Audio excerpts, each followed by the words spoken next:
The setting for this case is Stalybridge in Cheshire, once at the heart of the industrial north. On a hill outside the town stood Gorse Hall, a fine place with magnificent views, but in 1909 it was the scene of a savage crime when the master there was killed.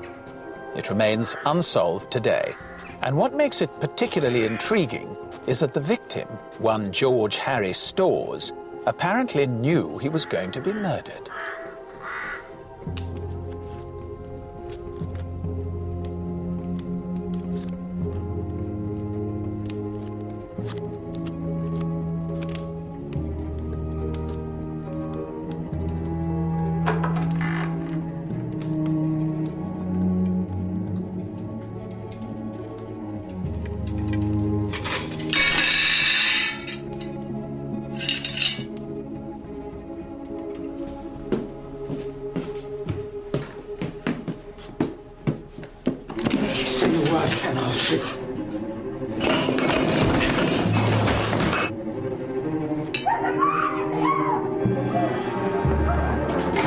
George, stay here. Don't go.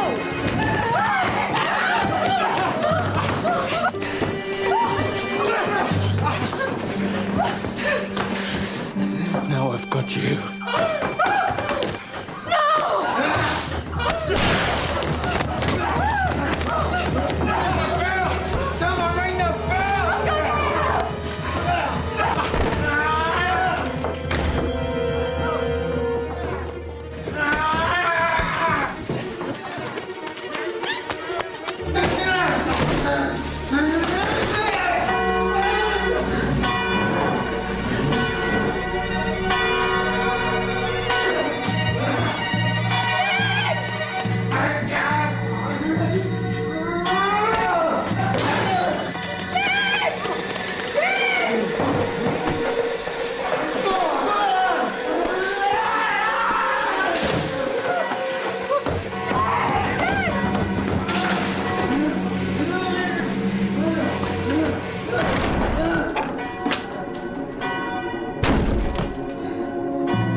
George Harry Storrs died from his wounds soon after. The police arrived, and the hunt for the mystery killer, or the hired assassin, duly began.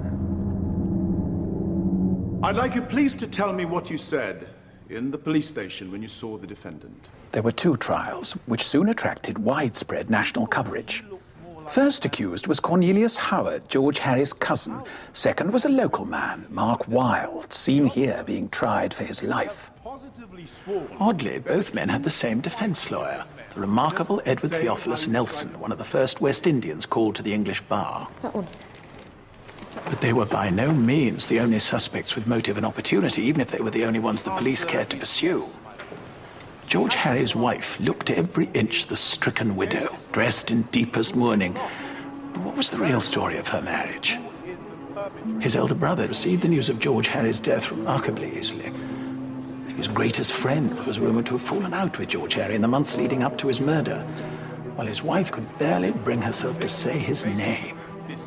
The case duly collapsed. There were to be no more trials. It was clear that George Harry's death would go unavenged. His assassin had simply disappeared into that misty night.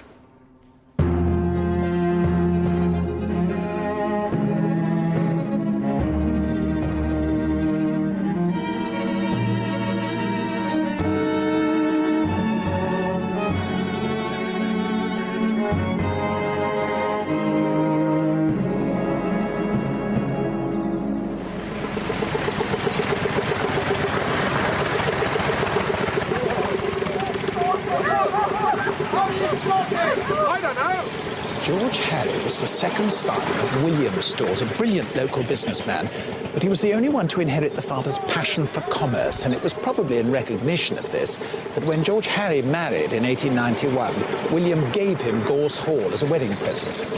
From here, there was a magnificent view of Staley Bridge and of the Aqueduct Mill, the heart of George Harry's empire when cotton was still king.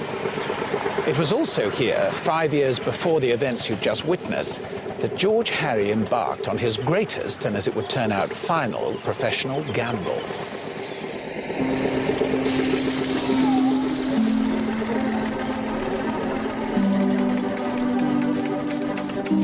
What do you think?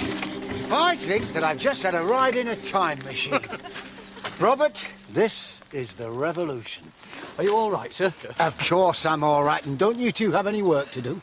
Worrell, you will get a motor car as soon as you can, won't you? I wish I could, sir. Eliza? I'd marry one if it was legal. Good for you. See? So, you're going to keep it then? No, I don't want to buy one. I want to make them, and if I can't, then I shall invest in somebody who can. Hello, James. I didn't know you were coming. I was in the Liverpool Club. Fella said he'd seen the car arrive, thought I'd come up and take a look. Robert? I wouldn't if I were you. Hands covered in grease. Come inside and clean up. No. I'll let you and James get on. Robert? See you tonight. Looking forward to it. Hear you from the bottom of the driveway. Well, this town could do with a wake-up. George Harry was no grad grind. He was always more interested in the future than the past, and he'd already expanded into building and manufacturing. But he did have one great sorrow. The marriage to Maggie Middleton, his older and socially superior wife, had produced no children. Hello, James. You had a turn in the motor car? I've no intention of going anywhere near it. How are the children? Well, thank you. James, his eldest son, inherited the main estate as well as more of the business than some thought he deserved. But the real source of tension within the family was that he and his wife had 9 children, when Maggie was barren. Oh, you must excuse me, James. I'm sure you and George Harry would like to talk.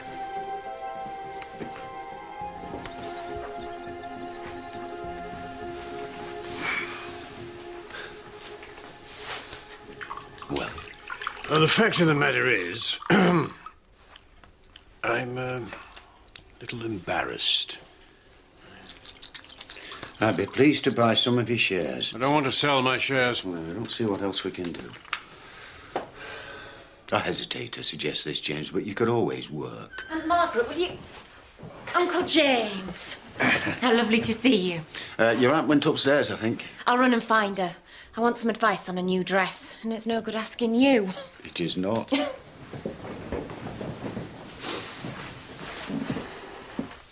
Marian's in good form. I dread to think what the house will be like without her. She's a nice girl. But I hope you remember she's not blood, George Harry. If you mean by that I have no child of my own, nobody knows that better than I do.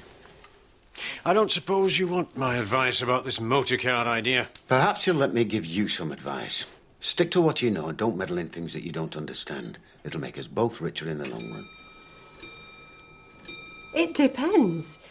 The blue makes you look more serious than the rose. Then without question, I shall have the rose. The last thing I want is for a man to think me serious. Anything less likely to result in a proposal I cannot imagine. You don't have a very high opinion of men. Oh, I think men fun-loving creatures, it's true. But I don't dislike them for it. Don't you agree, Uncle George? I think we do love fun on the whole, yes. I was just on my way out. Enjoy your evening. Give them my regards. I will.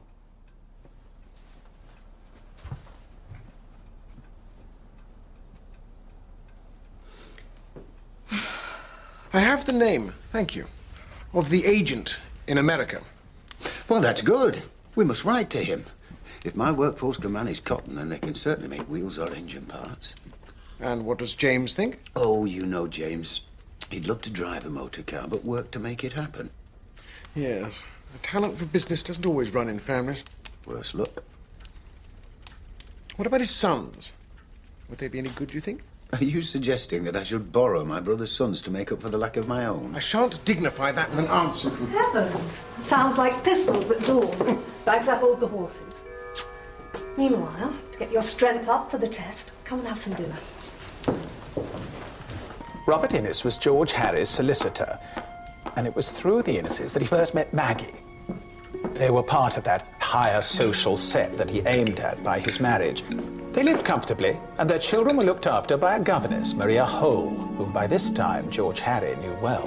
The children are almost fluent in German and French. Mama, That's very impressive.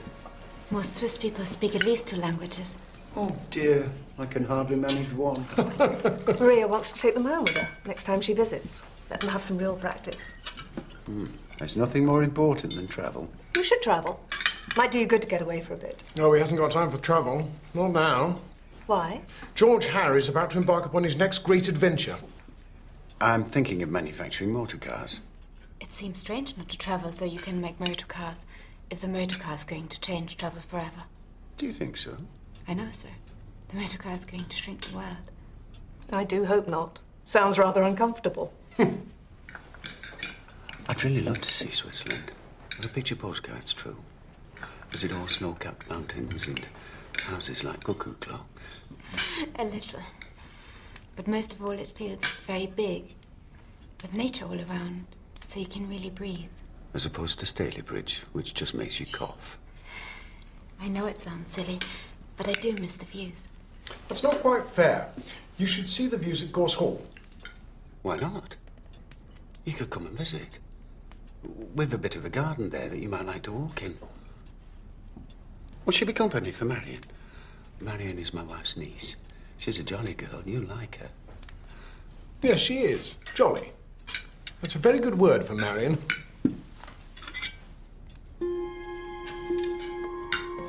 Maria Hole was a pastor's daughter. She was well educated and bright, but the role of governess was more or less the only one open to a middle-class woman with no income, and it was never easy.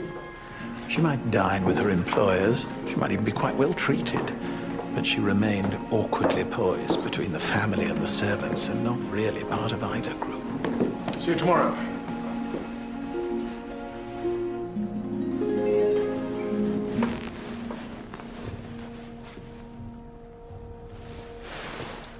George, what are you doing? Nothing. We never talk anymore, do we?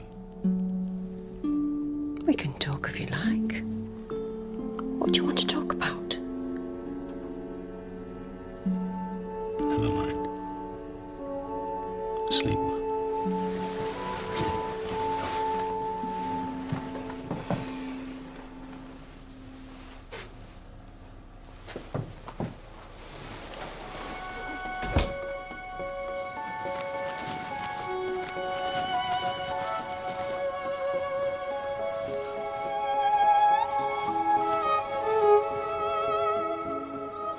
Mr. Storrs, Miss Hole? I hope you don't mind that Not at all. the children have gone to visit their aunt. I don't issue invitations unless I mean them. I can't remember the name of it in English. Oh, I haven't the first idea, I'm afraid.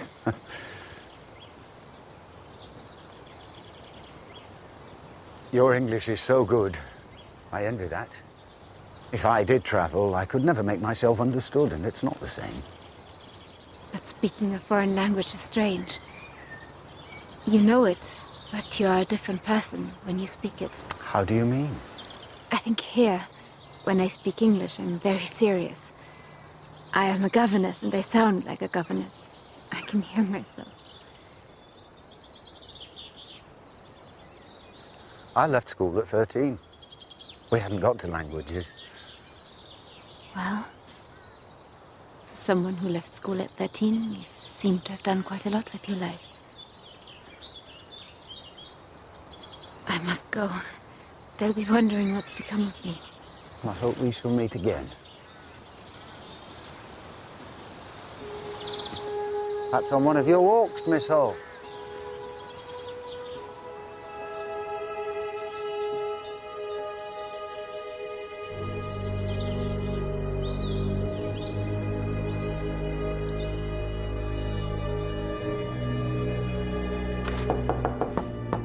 Come in.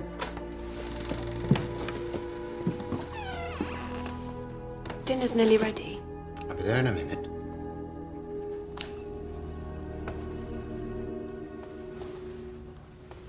Did you see anyone today? No. Nobody out of the ordinary. Would you like to look at these? They're my first thoughts on the motor car venture. I wouldn't know what to make of them. Whenever you're ready.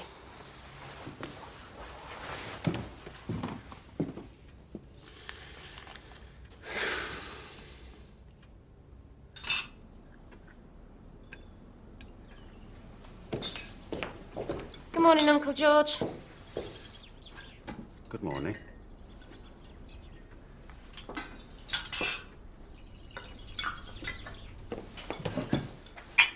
Can I get you anything else, sir? No, thank you, Eliza.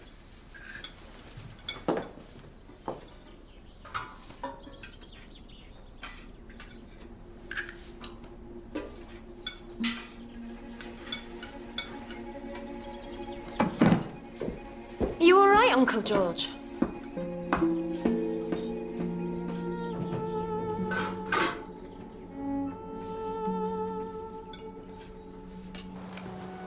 It's a Montbrizia. You should have been a botanist. And why not? You don't know my parents, Mr. Storrs. For them, a lady botanist is only one step up from a suffragette. Do you miss your family? Of course I do. No, of course about it for me, I'm afraid. I don't think I'd miss mine very much. Well, I do miss them. Especially my youngest brother, John, my baby. Why do you call him that? It's how I think of him. My mother had 9 children, Mr. Storrs. And there's a limit to what one person can do. So I used to look after him when we were younger. He trained me for my job, really. Now, when I'm lonely, he's the one I miss most.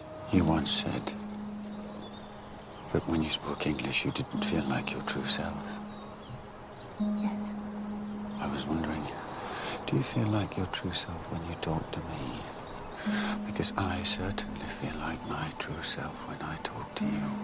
In fact, I don't think I felt more like myself in 20 years, and I shouldn't like you to be lonely. I shouldn't like you to talk.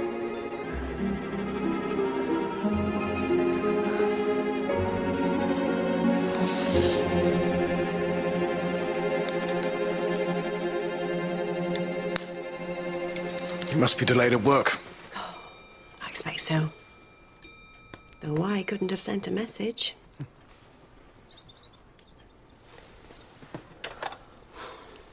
That's very pretty. Is it a cushion? It's a kneeler for the church. Oh, how splendid.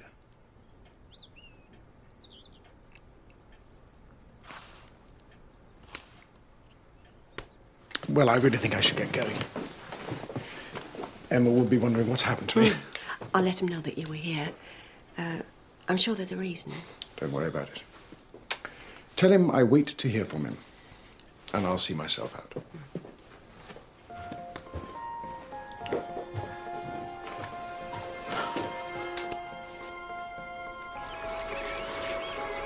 I'm afraid I've let you down. I've let myself down. You don't want to hear this, but I can't be sorry.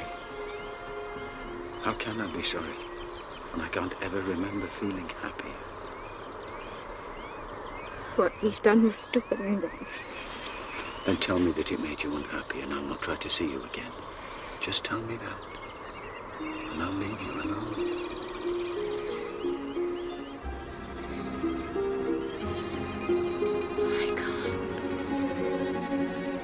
Of course, the situation was hopeless. Guilt-ridden for Maria, dangerous for George Harry. But the fact remains they were deeply in love, perhaps for the first time in either of their lives. What was that governess doing here the other day?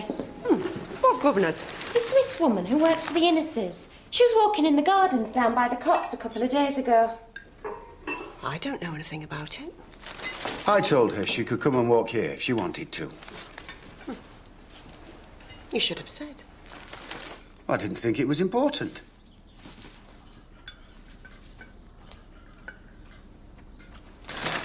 She was talking about missing her home and the views and such like, so I asked her to come and walk here. Why? Have you any objections? Of course not. Heaven knows it costs enough to keep it all going. I suppose even you won't mind if somebody enjoys it once in a while. I don't think anybody... I'm going to the mill. Remember James is coming this evening? I know. Only you forgot Robert was here. A couple of days ago.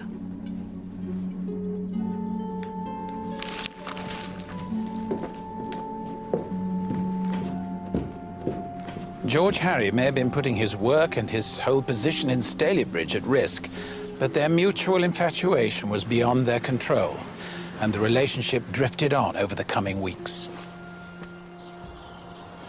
I was wondering, if I managed to get away for a few days, do you think you could find an excuse to join me? Where? I could go to Germany, because I should see the Mercedes plant anyway, and then you could go to Switzerland. I think the most sensible thing we can do is just enjoy being here together. What's the point of making plans if we have no future? Oh, if it were only myself that I had to worry about. And what about me? Running away with a married man? I couldn't do that to my parents. I couldn't do it to the Inneses. I wouldn't do it to myself. No. This is as much as we will ever have. It has already been so wonderful that I know I will be punished.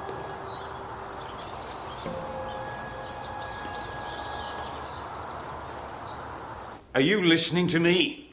There's no point in my beating about the bush. The share price is falling, and I believe it reflects this newfangled idea of yours about motor cars. James, let me stop you right there. I don't see why. I am a partner in the firm. I have a right. What right? Don't think because you've inherited shares you can come in here and threaten me with some absurd notion you picked up in your club. I will not be spoken to like this. All right, then why don't I just leave the business for you to run? You wouldn't do that? Oh, no. As a matter of fact, I have been thinking that I might sell my shares and move abroad for a while. Maybe stay there, make a new life for myself. Oh, be ridiculous. You couldn't do that. What about Maggie? She would have to make a new life, too.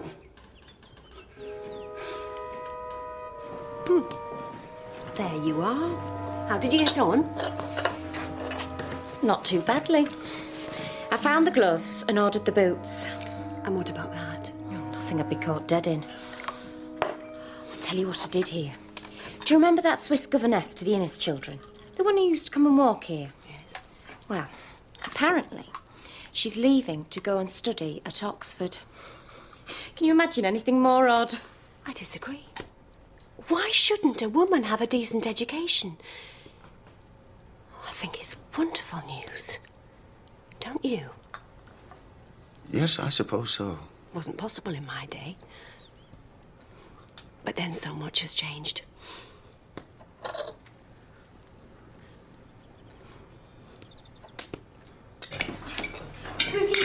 No! George, we didn't expect you. I'm sorry to push in like this, but I remembered something I should have told Robert about the hospital contract. Well, never mind that now. Can we persuade you to some dinner?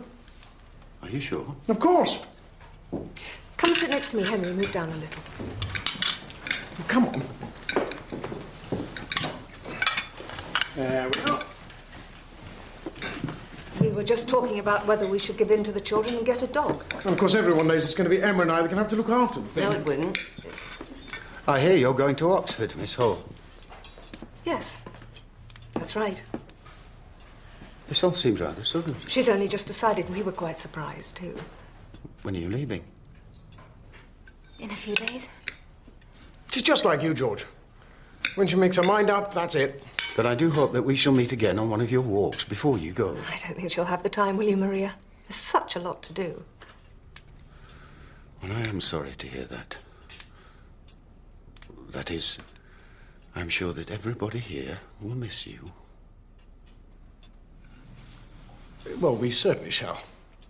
And I hope that you will miss Stalybridge. Just a bit. more than you know. This grave is stone cold. Annie.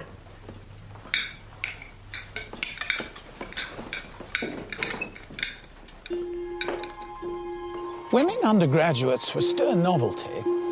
My own great-aunt was allowed to attend university lectures in the 1890s, but only if she sat no exams and was accompanied at all times by a maid. Even so, there were women's colleges. Women's votes, women's rights were topical. Maria's decision wasn't so extraordinary. It's the suddenness of it that's hard to account for. Perhaps Emma Innes thought it was time for her to make a clean break. With unfortunate timing, it was at this moment that George Harry's cousin, Cornelius Howard, emerged from the woodwork, hand held out in search of a favour. But if it's Uncle George's cousin, why don't we know him? He's been serving in India for years. Is he an officer? Non-commissioned. And he's out of the army now. He is quite nice looking. And his father was a butcher.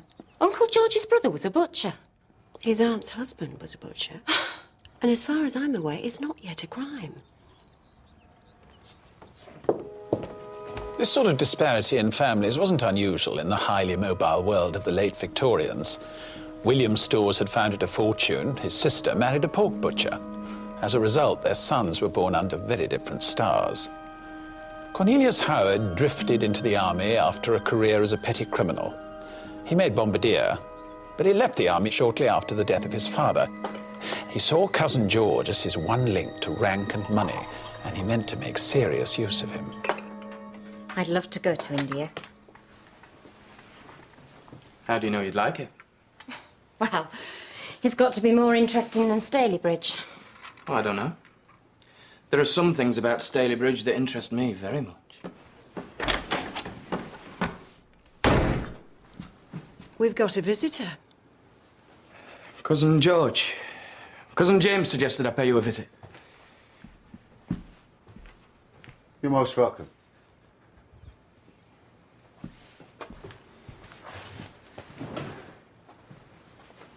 Aunt Maggie, I wonder if I could drag you away for a minute. There's something upstairs I want to show you. Of course.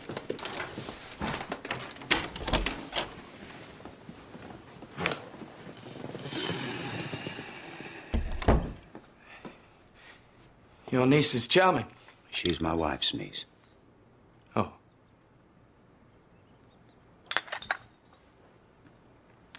So you've left the army, then? Yes. And what are you going to do now? I hoped you might be able to give me some advice. Advice? Oh, help.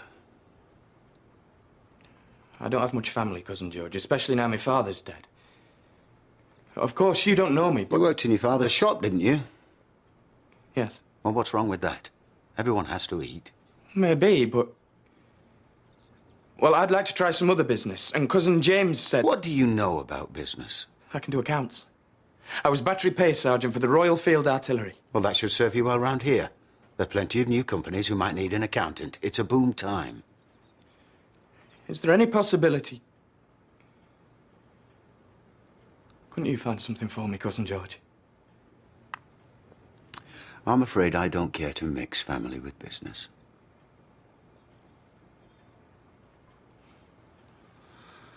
I hear Denton's expanding into new premises. Perhaps they'll need a wages clerk. But I've run a whole administrative unit. And it'll not take you too long to move up, will it?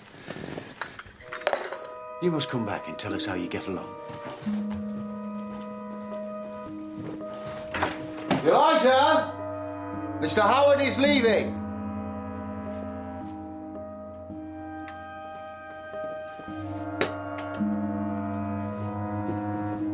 Good luck with your search.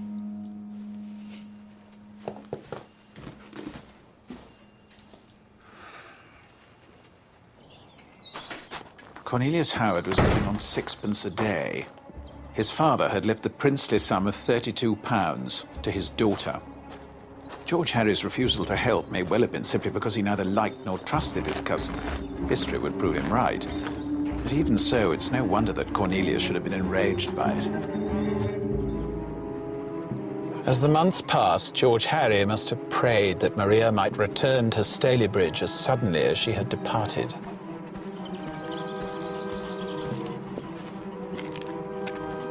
Maria? What's going on? I'm ever so sorry, Master. I know you. You used to work here on the roof and you gave up your job. If I did? That's enough of your impertinence. And how dare you two come here! How dare you! How dare you!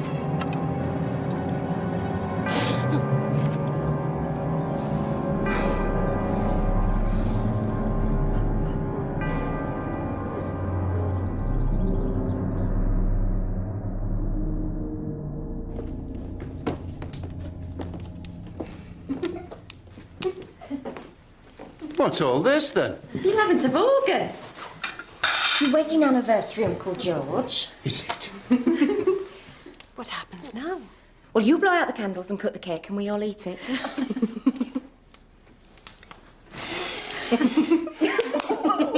What a treat. A candle for every year you've been married.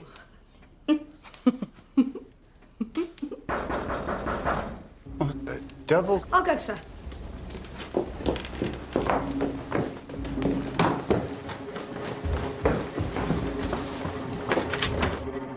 Where's Mr. Storrs? He's not available. It's all right, Eliza. I'll see to this.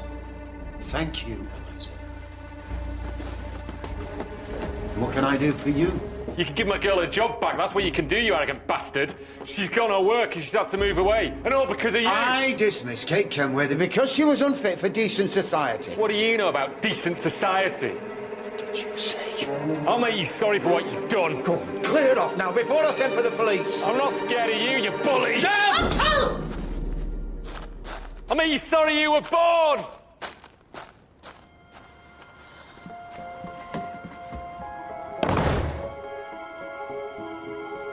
In January 1907, 8 months after she'd left, Maria Hole came back to Stalybridge.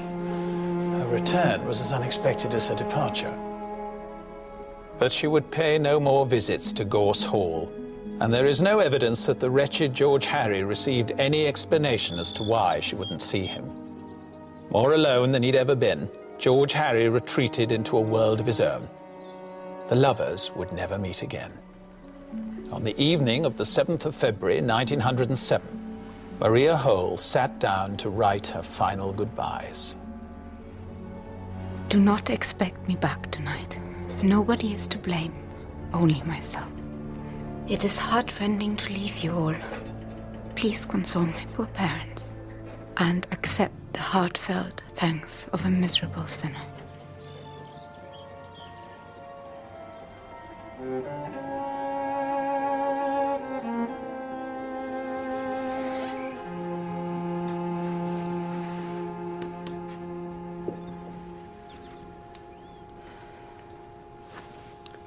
Goodness, Marion, you made me jump. I didn't hear you come in.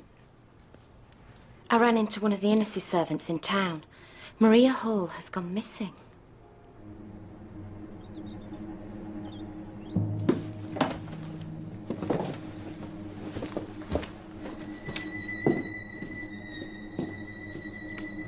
For 3 weeks, Maria's whereabouts remained a mystery, until one evening, Robert Innes paid his friend a visit.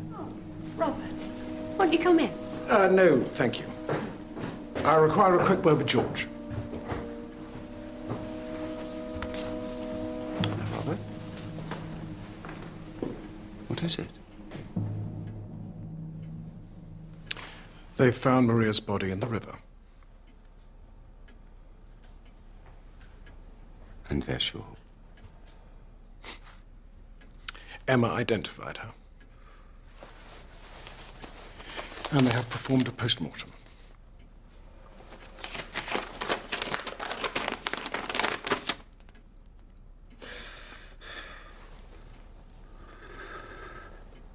Is this? I do not wish to discuss it. I wanted you to know the facts.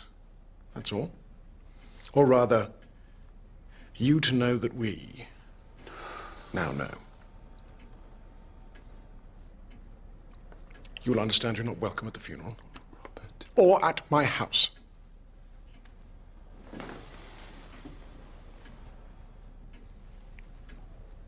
Goodbye.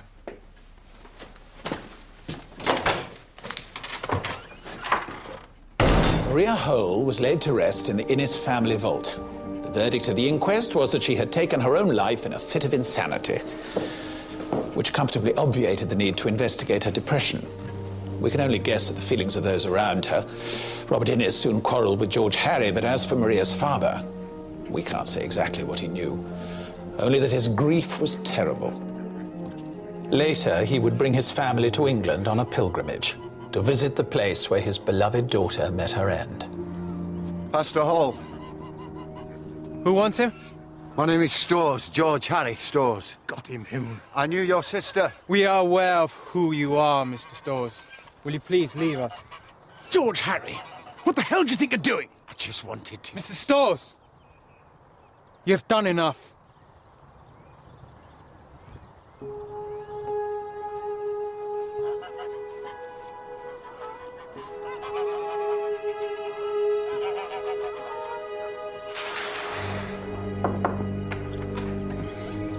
There's a letter for you.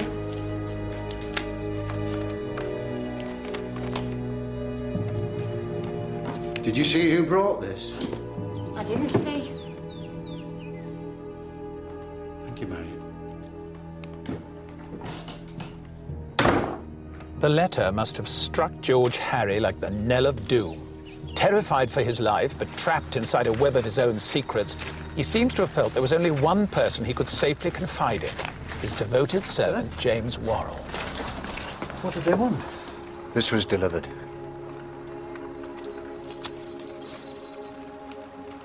My God. When did it arrive? Sometime yesterday. What did they say? They need more information. That's ridiculous. He said that people who write letters like this have no intention of carrying out any threat. They just want to frighten you. Well, I should think they've done that all right. Can't they offer some protection? To reassure his master, Worrell agreed to make regular patrols of the grounds at Gorse Hall. What are you doing here? This is private property, and we don't tolerate poaching. Around this time, there were reported sightings of strangers in the area, a fact that Worrell decided to keep from George Harry, presumably in a misguided attempt to protect him.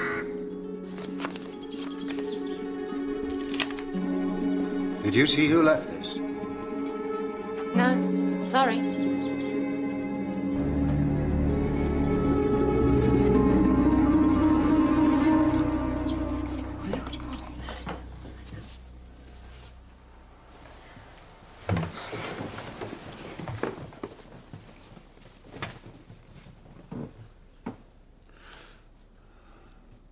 You look nice. Thank you. Maggie, you do know that I'm very grateful to you, don't you? I can't think why. If anything should happen, I shouldn't like you to think that I don't appreciate everything that you've ever done for me. Everything but make you happy. That isn't your fault.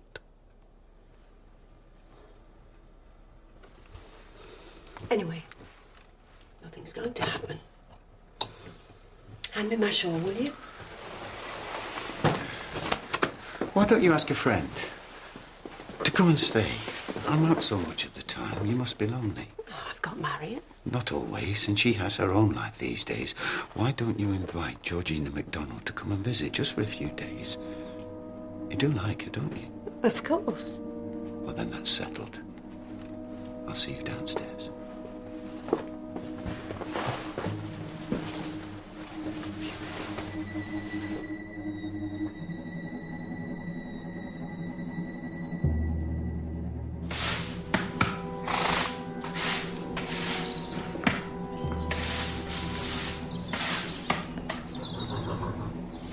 Worrell,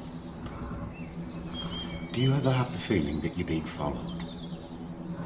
What do you mean, sir? That you're being watched? I do. I get this feeling sometimes that there's somebody following close behind me, keeping just out of sight. Sounds quite mad, I know. I'll double my patrol time, sir. No, I can't ask that of you. You can ask anything of me, Master. You know that. praise the quiet of the country, but I never find it so. And those noises are so disagreeable. When you think of those animals and all the machinery and so on. You don't have many pictures, do you? You like it plain. I suppose we do. Where's Marion staying? Oh, just with some friends. Not far away. I hope you know them. Oh, yes. Because these days I find that young people seem to have forgotten how to behave. You're not well, Mr. Storrs. That's quite a nasty cough. Have you got anything for it? It's nothing. That's what my mother said, God rest her soul, and she was dead as a doornail 10 hours later. I'll be right as rain in a couple of days. What is it, George Harry? There's somebody in the garden. What the devil?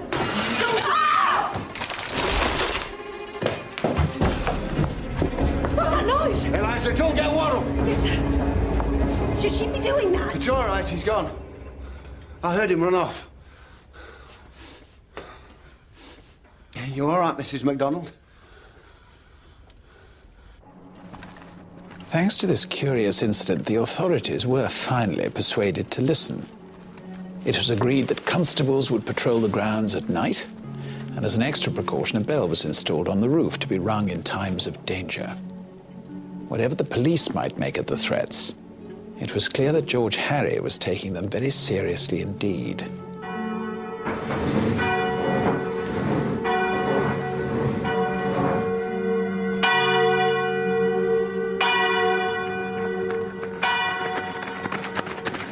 What's happened, sir? I thought I'd run a test. Well, you never said. I was scared witless. Well, that's the whole point of a test, isn't it? Gentlemen, I'm very impressed with the speed of your response. Happily for me, this was a false alarm.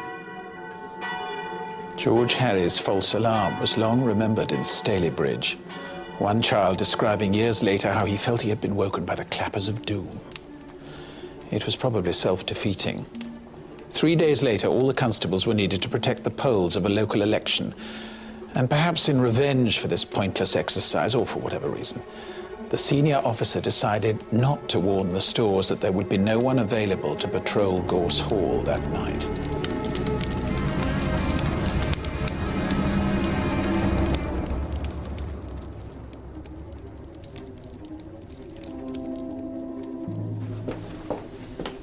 Dinner ready yet? Not long now. Just got to fetch the milk from the cellar.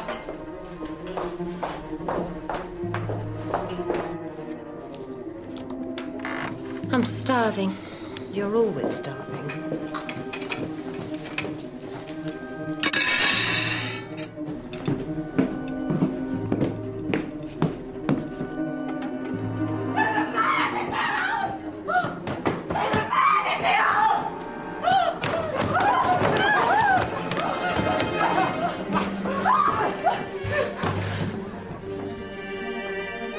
Now I've got you. No! Ring the bell! Someone ring the bell! I'll go get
Where's Maggie? I want Maggie.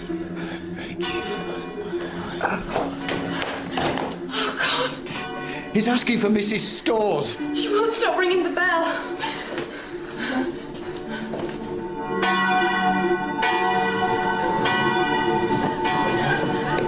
He's asking for you. But he's safe. Help me take her to my room. I can't breathe. If only I'd been here. If only I'd been here. Want my wife. Where's Maggie? Oh. George Harry Storrs died less than an hour after abandoning his game of patience. There was a flurry of rumour and suspicion. An inquest at Gorse Hall on the 8th of November excited local interest, and George Harry's funeral the following day brought out huge crowds. And in the midst of it all, the crime claimed another victim. James Worrell hanged himself 3 days after the burial of his master. He left no note.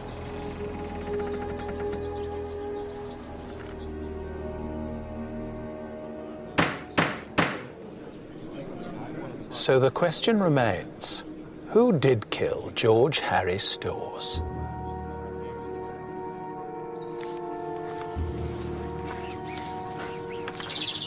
At the time, of course, people wondered about Worrell's motive for suicide, but whatever that was, he had no motive for murder. Plus an unbreakable alibi from the local publican on the evening of the crime. He did work with knives and guns, and he hadn't an alibi for that curious earlier attack, but we'll come to that later. I think he blamed himself for George Harry's death, as he knew more than any other the degree of danger his employer was in. My God.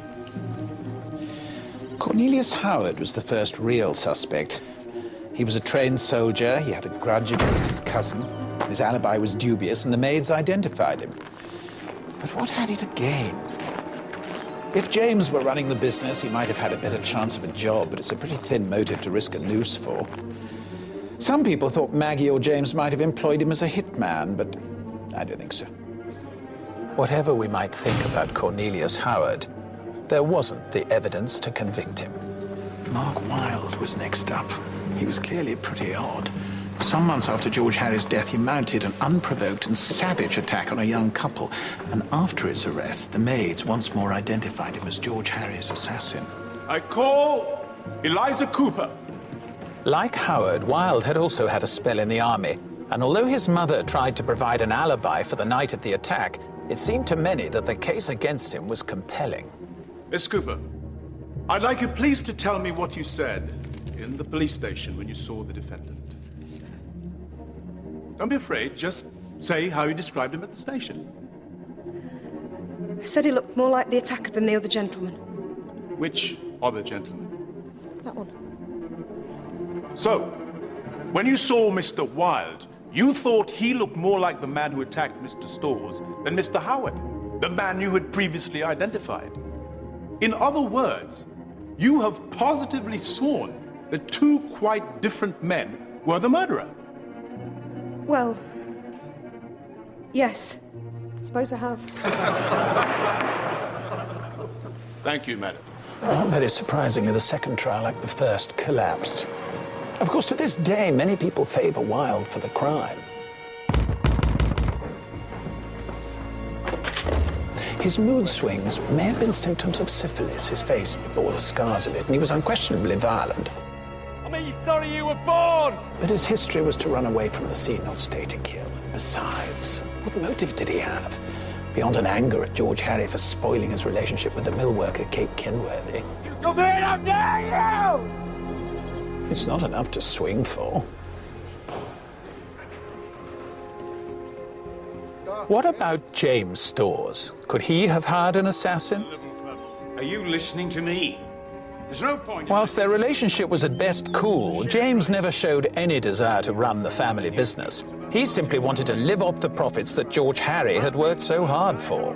Why don't I just leave the business for you to run then? The truth is, James had nothing to gain from the death of his brother. So who was the murderer? George Harry Storrs was in a loveless, childless marriage when he met, and I think quite genuinely fell in love with Maria Hole. But any future together was impossible. Perhaps it was the very hopelessness of their situation which made them lovers, with its attendant risks of conception. I hear you're going to Oxford, Miss Hall. Yes, that's right. I would say without any question that Maria went to Oxford to give birth. Her time there bore no relation to the academic year, and the length of her stay, 8 months, could hardly be more suggestive. It's my belief that George Harry knew nothing about it. I think he loved Maria deeply. I think he would have wanted to take care of her. And the child for which, after all, he'd always longed. So my guess is that Emma Innes managed the details. I don't think she'll have the time, will you, Maria? There's such a lot to do. She allowed Maria to come back to her house, so that does mark her as generous, but it wouldn't have occurred to her to let Maria keep the baby. Abortion would have been ruled out as too dangerous once the usual methods of hot baths and gin had failed, but for Maria to bring up her own child, it wouldn't even have been considered. Postnatal depression, the surrender of her baby, despair over her lost love. These more than account for her death in the icy midnight waters, poor creature. And they have performed. And the autopsy will have recorded that the dead woman had given birth. When George Harry learnt the truth, his decency and his love meant that he was filled not just with a sense of crushing guilt, but seemingly with a belief that sooner or later he would have to pay for what he'd done, that the birth of the child would lead to his death. It did. It will also lead us to his killer. Who then knew about the baby? Well, Robert and Emma Innes must have, and clearly they were angry. But murderous? They might have wished their former friend ill, but they were no more likely to hire a killer to dispatch him than I am. Maggie had much more motive. The failed marriage, the affair with all the betrayal and lies that goes with it. And then the news comes that Maria's given birth when Maggie's own marriage had foundered on her barrenness. Could that have tipped her over the edge? That she knew about the affair, and probably the baby, is the only possible explanation for her refusal to see him at the end. She would not hear George Harry's dying confession. Asking for you! But he said... She chose to miss her husband's deathbed rather than risk her good name. Is that the choice of a killer? Hardly. When the first anonymous letter arrived, George Harry sensed at once that the threat was real because he felt that the crime was great. The second letter comes. His terror grows. But he has a difficulty. How is he to convince the police or his wife that he's in grave danger without revealing his secret? Let's look at that first strange attack. A man pushes the barrel of a gun through the glass, and what does George Harry do? He runs to the window and he pulls down the blind. Then he sends a maid out in the dark to fetch help. And finally, he's insisted that Maggie has a friend to stay, so that for the first time in ages, there's an outsider in the house to witness these events. I believe the answer is simple. The man outside was James Worrell. And the whole thing was staged solely to persuade the police to take the situation seriously. It works. The police are alerted, the bell is installed. But then George Harry's nerve fails him, and probably fatally, he decides to test his plan. The bell is rung, the police come running. But when they leave, they take their goodwill with them. Dinner ready yet? At last, the expected killer does turn up. And he picks a night when the police are busy with the local elections. But what were George Harry's feelings when he heard those words? Now I've got you. Now I've got you. No! Any idea that this was a random killing vanishes right there. It was George Harry he had come to kill, just as George Harry had known and feared he would.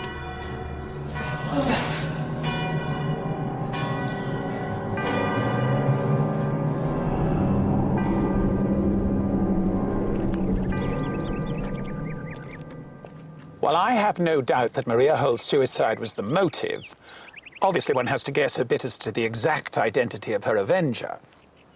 But we know that in her own family, her favourite, her treasured darling, was her younger brother, John Gottfried Hull, and I believe he was the murderer.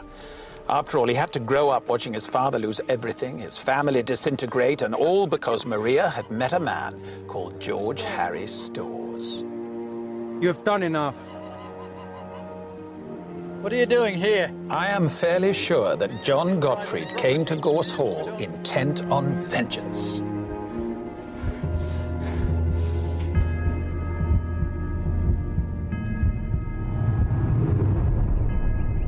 George Harry could not perhaps have identified his murderer, but he could have told them why he was dying, and he chose not to. The reason for his silence?